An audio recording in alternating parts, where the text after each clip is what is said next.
What's going on, Dolphins fans? Kyle Krabs, Locked On Dolphins. Today is Tuesday, September 27th, and we have checked the tape from the Miami Dolphins' 21-19 victory over the Buffalo Bills in Week 3. We're going to talk about anything and everything that we found in all three phases of the game. Strap in. Let's get after it.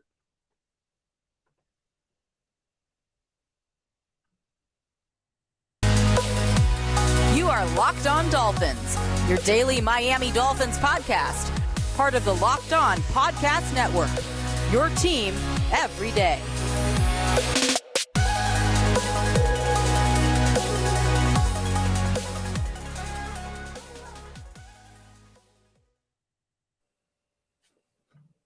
What's going on, Dolphins fans? Kyle Krabs, your host here on Locked On Dolphins, your team every day here on the Locked On Network. We don't just say it, we live it. I'm Kyle Krabs, lifelong Miami Dolphins fan, co-founder of the draftnetwork.com, your host here on the show. I want to thank you guys for making Locked On Dolphins your first Miami Dolphins listen of the day. Today on the show, Coach's Film, All-22, Dolphins, Bills, 21-19, Club Dub. We're here again. We're going to talk about why.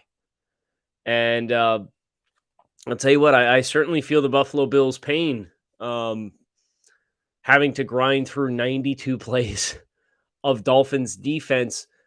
Pretty grueling experience. And we'll talk about the defense in a little bit, but I do want to acknowledge the other phases of the game first. But before we get there, I got to tell you about our friends over at Prize Picks. Prize Picks is daily fantasy done right and made easy. Pick 2 to 5 players, and if they score more or less than their Prize Picks projection, you can win up to 10 extra money on your entry. First-time users can receive a 100% instant deposit match up to $100 with promo code Locked On. That's prizepicks.com, promo code Locked On. So we usually start these things off with special teams, and we love to give a little bit of love to special teams. And we especially need to give some love to special teams because the Dolphins are sitting here winners in Week 3 in large part due to special teams. I don't know if you realize this on the television broadcast copy or not, and we said something in the aftermath of the game on Sunday night when we did the Victory Monday show. But there was a drive in which the Bills got down late in the third, early in the fourth, and were in scoring position. They came away empty-handed because they missed a field goal that was wide left. And the holder and the kicker turned around and kind of had an exchange on the broadcast, and you could see them suggest that it might have been tipped. Well, you never heard anything about it on the broadcast. You never saw anything about it in the aftermath of the game. But lo and behold, you pull up the game tape, and Emmanuel Ogbah blocked that punt. And nobody said anything about it, which is pretty incredible that is such in a 2-point win. Last I checked, field goals are worth 3 points. And never mind the fact that had they kicked that field goal, then the 10-minute gauntlet drive that the Bills had to get on the Dolphins' doorstep and be held on fourth down, which ultimately helped to decide the football game, would have been a field goal proposition for the Bills to kick a field goal and take the lead. So the critical play in this game that was just completely glossed over was the fact that upon further review, number 91, Emmanuel Ogbah, and you could see it from both the sideline angle and from the back, from the wide. But you see his hand recoil. I got a still frame up on it that I put up on social media that very clearly shows that he, with his right hand, extends upward and very clearly gets the football to block the punt that helps the Dolphins to stave off Buffalo. So I haven't seen anything about it. Emmanuel Ogbah deserves his due. Guy blocks a ton of passes at the line of scrimmage and quite frankly could have had like 8 of them on Sunday against the Bills, if not for the quarterback that we were facing. And more on that later. And went out and got a field goal instead, helped the Dolphins win the game. The other special teams play that I have to acknowledge, and your usual suspects, I think, played well on special teams. I thought Keon Crossan looked good. I thought Justin Bethel and his opportunities as a gunner looked good. But Thomas Morstead, kind of low key, like another critical play. The Dolphins have the butt punt, right? That will live in infamy. There's already shirts about it. And yet, the very next play is a free kick from for the Dolphins from their own 20-yard line, up 2 points. Thomas Morstead has the reputation of not being a big leg punter. You know what Thomas Morstead does? He uncorks a ball that takes the Bills returner, Jamison Crowder, back to the 6-yard line. The 6. Just a crazy punt, and the Dolphins needed every yard of it. Oh, that's twice now. Thomas Morstead twice in 3 weeks. Week 1 against New England, the Dolphins are up 2 scores. And the long snap on the punt with 6 minutes left one-hops him 3 yards short of him, and he still gets down, scoops it, and pins the Patriots back inside the 10-yard line. And this time, a free kick after a safety with the team leading by 2 absolutely hammers a punt that takes the Bills returner back to their own 6-yard line to help set up the long field that the Dolphins would need every inch of to hold off Buffalo. Those are your shout-outs on special teams. Agba and Morstead get game balls on special teams because they directly or indirectly kept points off the board for the other team. So, got to give them their due. Also, got to give our friends over at Prize Picks their due. If you guys aren't familiar with Prize Picks, daily fantasy, a lot of fun. You can parlay their in-house props and kind of stack up. And then you could do it across all sports, but you could say, hey, I'm going to take Joe Burrow under 285 passing yards on Thursday night, Jalen Waddle over 72.5 receiving yards, Tyreek Hill over 1.5 touchdowns against Eli Apple because he says he was coming for him. And I'm going to take Jason Sanders over 1.5 field goals. And you could string all those things together, and if it hits, you can win up to 10 extra money on your entries. There's no competing against other people. It's just you versus the projections in-house. Prize Picks offers projections on any sport, including NFL, NBA, MLB, NHL, PGA, college football, men's college basketball, women's college basketball, soccer, WNBA, esports, NASCAR, tennis, MMA, boxing, disc golf, Euro basketball, cricket, and more. And every time I tell you about Prize Picks, like they're adding that gauntlet of available props grows. Entries can be made in 60 seconds or less. It's that easy, safe, and fast withdrawals that are currently operational in over 30 states and Canada. Download the Prize Picks app or go to prizepicks.com to sign up for daily fantasy sports. First-time users can receive a 100% instant deposit match up to $100 using promo code Locked On. So if you put 100 in, they'll give you another 100. You put 50 in, they'll give you another 50. That's promo code Locked On at prizepicks.com for an instant deposit match up to $100. So I sent out a couple of tweets last night with some film clips, and that it's largely on the offensive side of the ball because I did special teams first, then I did offense, and I finished defense overnight, and I'm recording. It's about 6 a.m. on Tuesday, and I got to tell you, I was up at 4 o'clock trying to get the second half in. So I'm going to use some of the tweets that were sent out at Grinding the Tape as kind of some short notes for you guys. But I thought Dolphins offensively, their efficiency was solid. They had a couple of shoot yourself in the foot type moments. I also strongly, vehemently disagreed with the illegal man downfield call on the screen pass to Tyreek Hill that kind of hurt the total offense because that's such a big buzzy debate right now. And unless I check, you don't get bonus points for more yards from scrimmage. But I'll tell you what, first and foremost, the Bills, for not having the players that they were missing in the back end, did some really exotic, nuanced, crazy stuff in the secondary. Some of their coverage rotations and how they got to quarters and They got a corner pressed up on the boundary, and it turns out he's pushing back and taking field deep quarter, and he's in press coverage, and the whole safety shell rotates, and they roll a safety down. It's Buffalo schematically and defensively. You got to tip your cap to him. Somebody needs to hire Leslie Frazier, the DC, so that he and Sean McDermott can get away from each other and really break this thing down for Buffalo, because I just thought defensively Buffalo had so much at their disposal for a team that was missing the players on the back end that they were. And they're their zone defense, right? So you're not necessarily sitting here expecting to see them try to lock Tyreek Hill and Jalen Waddle man on man. And that's good, because that would have been a much more disastrous game plan for the Bills. But the Bills very much funneled the Dolphins passing game with a lot of bracket coverage, a lot of box coverage. You know, they're playing +1 on either side of the line of scrimmage. And you saw Miami try to do some things schematically to account for that, where they would take a tight bunch or they would take a bunch and they would detach it way away from the set to try to manufacture some more room to throw the football. So really good schematic chess match on both sides, quite frankly. And we'll talk more about Dolphins defense, Bills offense here in just a second.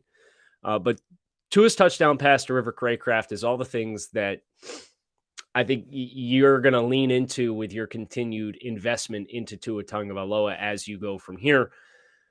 Timing, anticipation, accuracy in short spaces. Tua is very proficient in the red zone, and the reason why is the ways that you are effective in the red zone is not lifting coverage, right? Teams have traditionally played Tua across the entire field as though they were playing in the red zone, where it's been very congested. And you've seen with the speed of Tyreek Hill and Jalen Waddle, teams have not had the same luxury of sitting on that and continuing to do that quite as often in 2022. And the Dolphins are reaping dividends as far as Tua and his efficiencies and yards per attempt and stretching the field and getting larger throwing windows down the field, and all that stuff's great. But just the touchdown pass that he threw to River Craycraft is an embodiment of all of the traits that Tua does well as an NFL quarterback. And it was really fun because it was the exact same type of coverage and timing that you saw him throw to Jalen Waddle against Carolina last year. It was the same coverage shell where they boxed you, where they would go, you had 4 points and you're running your routes through this box. And as your routes declare, they will then match certain receivers.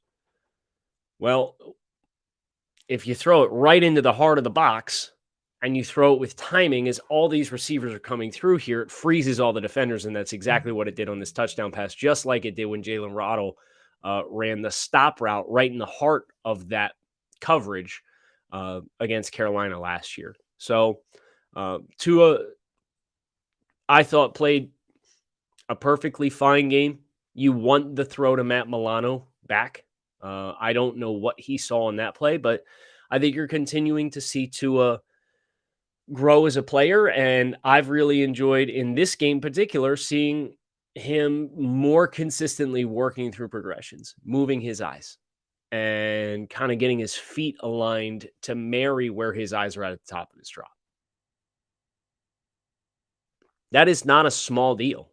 That's one of the very nuanced things of quarterback play that will allow you to be ready to throw at all times. And Tua specifically, aside of the throw to Matt Milano that he tried to just push in there, and I don't know, the Bills started bumping their second level of their defense, or when the Dolphins go jet motion and they're carrying somebody across, everybody on the second level of the Bills defense would just bump a gap over, right?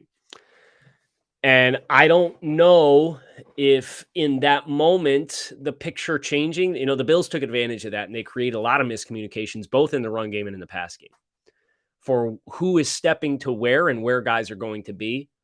So that is now an adjustment that the Dolphins have to be able to make is, okay, if we run jet motion and they're going to bump the second level, we need to anticipate that better, because the Bills got on top of us and beat us to spots in the run game. And it really shut down what could have been a promising day on the ground. Obviously, you have the end of game situation where you're on 1 inch line and you're trying to run the ball to run clock and get a first down and walk out of there with a win. And it worked out regardless. But I do think there's some personnel things in there where Miami missed both Hunter Long and Ethan Carter in situations like that. Because the Dolphins are in 12 and they're trying to run the ball 12 or 21 or 22. They had two tight ends on the field. And it was Durham Smythe, and then it was Mike Gesicki is the only other tight end other than Tanner Connor, and you're not going to put Tanner Connor out there to block on your own 1 inch line. And on the first down play after the Dolphins goal line stand there at the end, Mike was about yay close from giving up enough penetration for that to be a safety that would have happened earlier on the game clock, and then in turn would have allowed the Bills, assuming everything else would have played out exactly the same, to have time to clock the ball and then potentially kick a field goal. So life's a game of inches, so is football. It's like they say in any given Sunday. And the Dolphins needed every inch. Every inch. And now I think what's encouraging about that is they didn't play a perfect game. And I know coming into this, I said you were going to have to play a better game than you had played in either of your first two contests to win the game. And the Dolphins did not play a perfect game. Offensively, shout out to Robert Hunt, just moving bodies up front big time. Teron Armstead, other than one miscommunication where it was like it didn't look like he was particularly ready for the snap. Like they put Von Miller on a milk carton. So I know Von Miller showed up to the stadium wearing like the black ski mask and all that jazz and with the goggles and talk about stealing people's souls. Well, he stole a game check from the Bills on Sunday because he was nowhere to be found. He had 3 pressures. But for all of the disruption that he has brought to the Bills front, Teron Armstead took care of that business. So shout out to Teron Armstead. Shout out to Jalen Waddle, the long completion on 3rd and 22, which I will expect is probably going to live in lore for Dolphins fans for quite some time. Phenomenal route.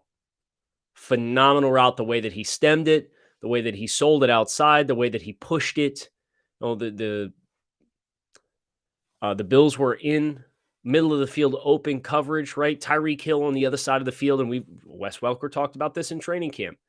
Speed on either side of the field versus speed on same side of the field. If you go speed on either side of the field, how do you handle that? Well, they ran 2, and Tyreek runs a corner on this side of the field, and it carries the safety with him because he's running the corner, and Tyreek stems his route, and he pushes outside, and then he gives a head nod outside like they're running mirrored routes on both sides, and then he breaks back into the middle of the field, and the safeties swinging door, opened it wide open, and credit for the presence of Tyreek Hill because I think you probably have a safety that cheats over towards Jalen if you don't have Tyreek Hill on the field, and a phenomenal route from Tyreek himself.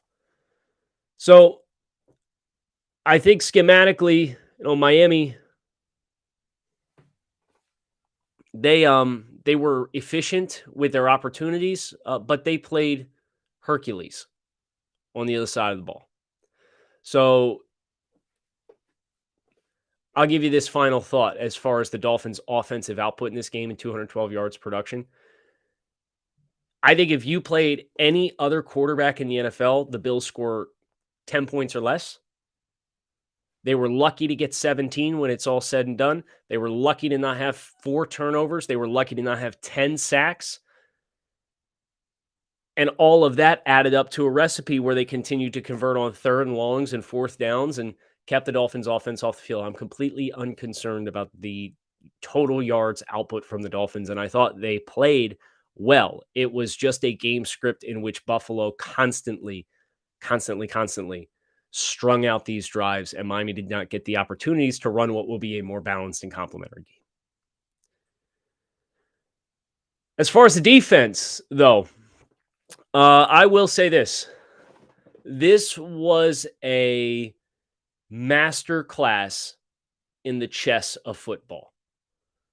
This was in college football when you finally get like Alabama and Ohio State when they're both talented teams, as compared to watching like Bama play Ole Miss, or Bama play Vanderbilt, or Ohio State play Northwestern, right? Like, it's just different. It just feels different. And from a coaching and a scheme, this was as masterful of a coverage clinic as I have ever seen.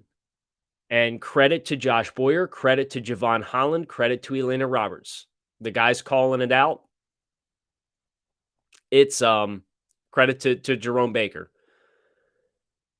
Their ability to show you any picture defensively and then turn around after the snap and give you something totally different, and seemingly always have the right coverage call for the game situation and the route combination that the Bills were going to call upon. It was phenomenal, guys. And like, we all go back to the Ravens game on Thursday night last year and, oh, well, what a dominant performance. And yeah, it was a dominant performance, but it was also extremely disrespectful to come out and say, we're going to zero you nonstop because we don't think you can stop it. And they couldn't.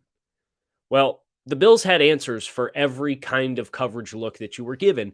And many of it was just, well, Josh Allen, go be a superhero and go get a throw off when Emmanuel Agba is contacting your elbow and your throwing arm as you're in your backswing on your delivery to throw the football, and not lose the ball. And he didn't. And it happened like 4 times. Like any other quarterback, those are fumbles. Josh, go take Zach Sealer's full weight on 4th down, pinball off of it, and go run for a first down. Which he did, as Zach Sealer is blocked in the back from behind. It's, Josh, go fade off your back foot and throw a crosser 35 yards downfield against man coverage and put it in the perfect spot. And he did.